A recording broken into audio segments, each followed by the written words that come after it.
नमस्कार दोस्तों, आज नवरात्रि का तीसरा दिन है और आज के दिन देवी शक्ति को चंद्रघंटा के रूप में पूजा जाता है। तो चलिए इस पूजन के पीछे की कहानी आज शुरू करते हैं। अभी आपको तो पता ही होगा, देवी अपने ब्रह्मचारिणी रूप में गहन तपस्या में लीन थी और दूसरी ओर भगवान शिव भी अपनी सती के शोक में गहरी तपस्या में लीन थे।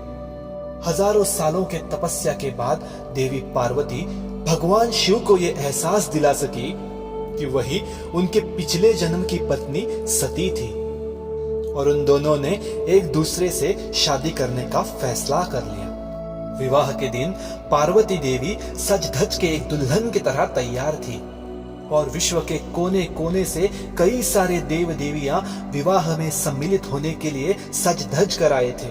पार्वती की माता मैना अपने दामाद के स्वागत के लिए तैयार थी, लेकिन जैसे ही भगवान शिव विवाह मंडप में पधारे, पार्वती की माता मैना उन्हें देख के भयभीत हो गई और भय से बेहोश हो गई।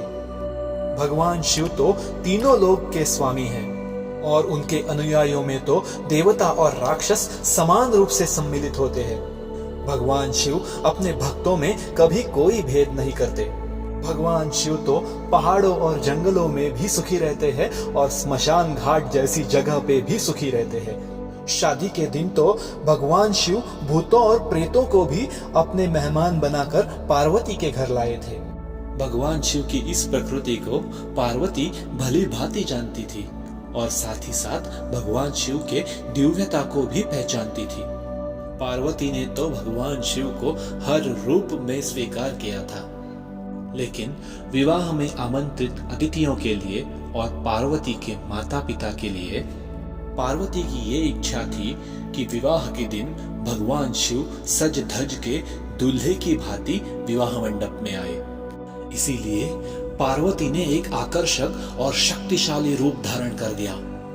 10 भुजाएं, 3 आंखें, एक हाथ में गदा, एक हाथ में तलवार, एक हाथ में धनुष, ऐसे न जाने कई अस्त्रों से सुसज्ज ऐसी पार्वती देवी तैयार हुई। पार्वती के इस दिव्य और आकर्षित रूप को देखकर भगवान शिव भी प्रेरित हो उठे और भगवान शिव ने भी पार्वती को देखकर स्वयं को एक सुंदर और सुशील ऐसे दूल्हे के रूप में परिवर्तित कर दिया। भगवान शिव के सुंदर रूप को कल्याण स्वरूप रूप से जाना गया। इस रूप में भगवान शिव के माथे पर एक सुंदर सी चंद्राकृति थी।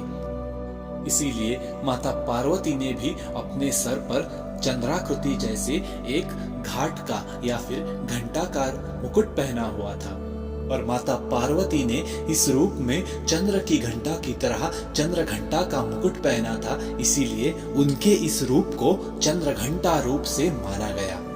ये थी नवरात्रि के तीसरे दिन की चंद्र घंटा के रूप की कहानी। धन्यवाद।